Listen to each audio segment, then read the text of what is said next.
Good morning, students. Today we are going to finish our syllabus, and this is your last chapter of your course book. That is chapter 11. Okay, chapter 11. The chapter name is the Hornbill Festival. Okay, this chapter name is Hornbill Festival.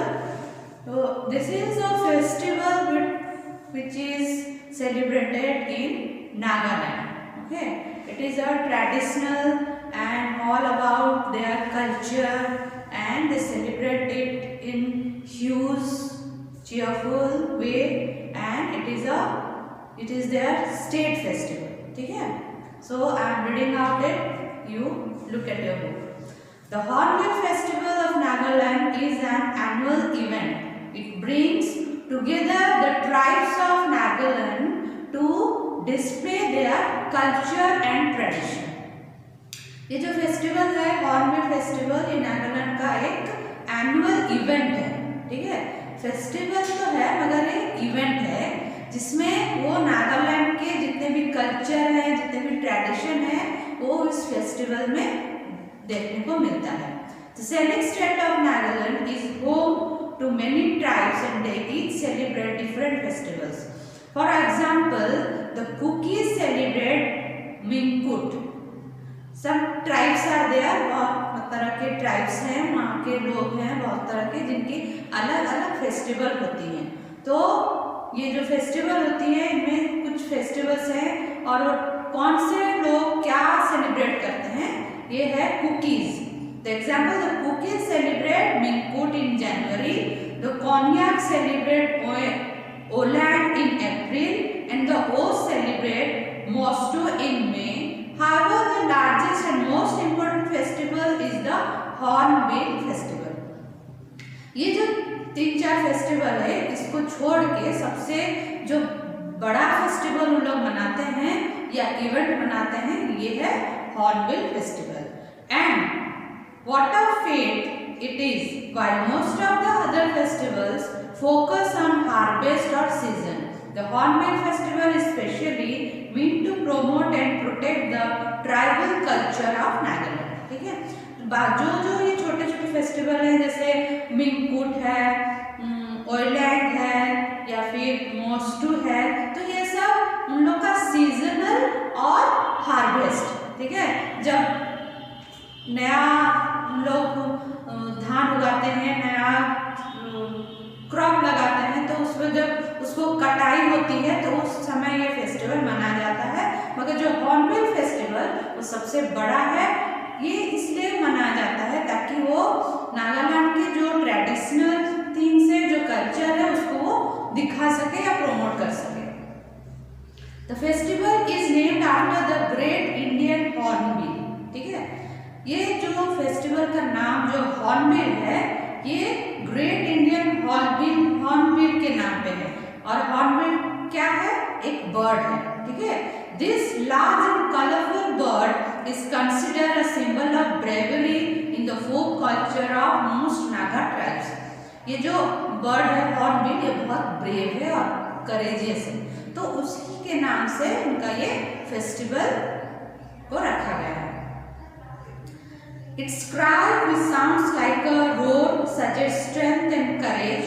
For this reason, the hornbill represent the Naga warrior tradition. ठीक है, इसकी जो मतलब जब वो चीखती है, ये चीखता है जो, तो उसकी साउंड में बहुत एक दहाड़पन होता है. जैसे शेर या बाघ जैसे दहाड़ते हैं, उस तरह का दहाड़पन होता है, तो उससे स्ट्रेंथ का प्रतीक माना जाता है. इसीलिए उन्होंने नागालैंड का जो इवेंट होता है, एनुअल इवेंट होता है या फेस्टिवल होता है, इसका नाम वो हॉर्नबिल के नाम पे रखा गया. On the days of the festival, the 16 officially recognized tribes of Nagaland display their folk music, dance, food, sports and other performances. ठीक है, तो जिस दिन उनका इवेंट रहता है, जिस दिन उनका फेस्टिवल रहता है, वहाँ के जो ऑफिशियली जो 16 ट्राइब्स है, 16 तरह के जो प्रजाति के लोग वहाँ है, वो अपना अपना म्यूजिक, अपना डांस, अपना खाना वहाँ सब डिस्प्ले किया जाता है. As a result, each tribe enjoys its own custom tradition of other tribes. तो इससे क्या होता है कि हम लोग को देखने को मिलता है कि अदर ट्राइब्स का भी उनका क्या है, उससे भी उनको बहुत चीज सीखने को मिलती है। If you visit Nagaland at this time, you will be able to experience the unique culture and customs of Nagaland. अगर इस टाइम हम लोग जाते हैं नागालैंड को और उनके फेस्टिवल को अगर अटेंड करते हैं तो वहाँ पे हमें नागालैंड का पूरा कल्चर, उनका पूरा ट्रेडिशन हम लोग को देखने को मिलेगा। The Hornbill Festival is organized by the government of Nagaland. It begins every year on 1st December, which is also the day when Nagaland was decided to official state of India. Earlier the festival would last for a week, but soon it became so popular that it was extended by 3 more days. ठीक है, जो hornbill festival है इसको नागालैंड का government ही उसको मतलब organise करता है और ये हर साल दिसंबर 1 तारीख को मनाया जाता है और दिसंबर 1 तारीख को नागालैंड को ऑफिशियली स्टेट का मान्यता भी दिया गया था, इसीलिए 1 तारीख दिसंबर 1 को वो हॉर्नबिल फेस्टिवल मनाते हैं और ये पूरा 1 हफ्ते तक चलता है। मगर जैसे इसकी धीरे धीरे पॉपुलैरिटी और लोगों का आना जाना होने लगा तो वो 3 दिन और एक्सटेंड कर दिया गया। तो 7 दिन ऐसे होते थे और 3 दिन ऐसे हो गया तो 10 दिन का इवेंट उनका वहाँ रहता है hornbill festival. The Naga Heritage Village is at the heart of the festivities, built close to Kohima, the capital of Nagaland. It includes a cluster of 16 huts and morons dormitories, one of each of the 16 tribes of Nagaland. Each of these spaces reflects the architecture, design and colors of its tribe. Visitors are served traditional local delicacies from the cuisine of each tribe in the different morons. ठीक है, Naga heritage village एक है जो कि कोहिमा में, शायद Kohima, close to Kohima जो नागालैंड का कैपिटल है। ठीक है, तो उसी के पास ही वो एक हेरिटेज बनाया गया है विलेज का जिसमें 16 हट्स है और वो चीज़ इतने बहुत अच्छे से वो आर्किटेक्ट किया गया है। उसमें डॉर्मिनेटरीज है जिसपे लोग विजिटर्स आते हैं तो वहाँ रहते हैं और उनको नागालैंड का जो हम लोग का कॉमन, उनका जो ट्रेडिशनल डिशेज होता है उनको वो वहाँ पे खाने के लिए भी दिया जाता है। Apart from performances, ceremonies and sports, several art forms and handicrafts are also displayed.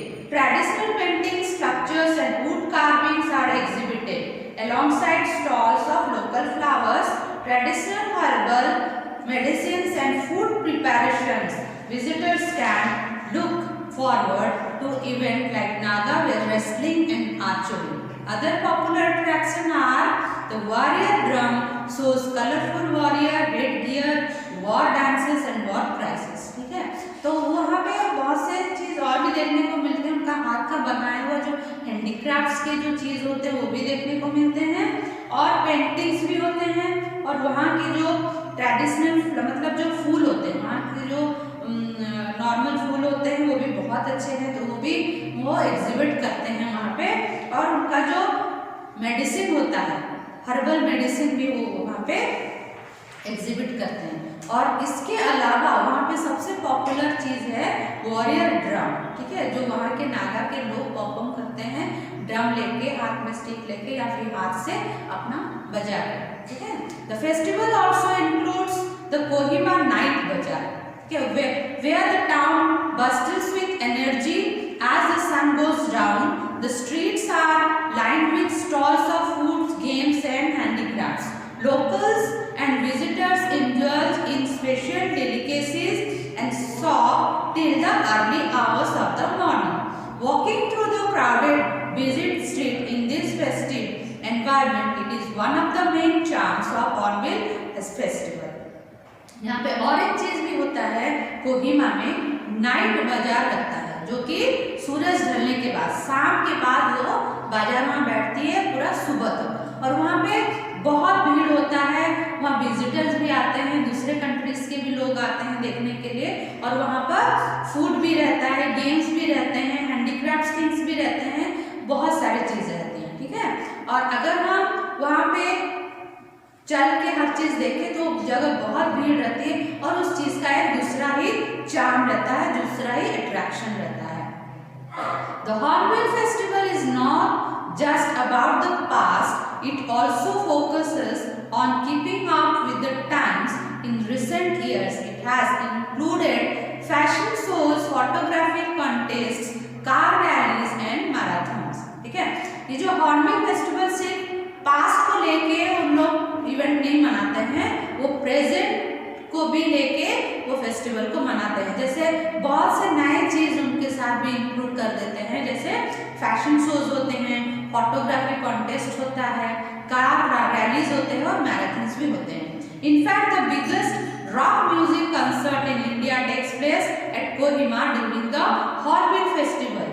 National and international bands perform to large audience and it attracts young people from all over the country.